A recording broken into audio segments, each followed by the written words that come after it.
Yun, peace, magandang umaga, another day, another trip. So, puno na yung trunk kaya hindi na nagkasya. Dito na yung iba sa loob. So, may event tayo ngayon. Malaki-laki yung gagawin nila, 3 panel yun. Yun, on the way na tayo, Pamaksalitran, malapit lang. Yun, dito na tayo. So, 3 sila magtutulong-tulong dyan. Si Esme, si Dayan, tsaka si Cheska. First birthday pala ni baby to. In grande yung niya, yung setup niya eh. No? Hirap din pala talaga voice over on the spot. Kaya DJ, spend that shit.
Yun, ganda ng kinalabasan, angas nung gawa nila. At yun nga pala, Happy Father's Day sa mga tatay dyan. Kaya yan, kain muna kami dito sa labas sa Jerry's Grill, alright.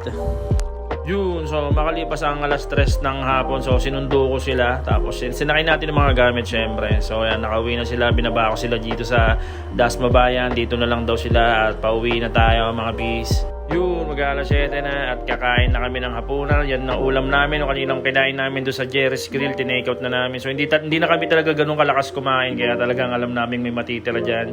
Pinabalot na namin. At dito na tayo sa tindahan dahil mag-alas 10 na rin. So yan, bumili tayo ng tampulot. Senior Pedro, kalahati. So pupulutanin namin yan. Magiinom kami nila Morris, ni Michael, tsaka ni Utol. So 4 kami magiinom ngayon. Happy Father's Day ulit dyan. Deserve namin to, di ba? Father's Day ngayon. May dahilan kami magiinom. Alright. So hanggang sa susunod na trip mga peace, trabahong malupit palagi, bawal tamad. Ayos! Alright!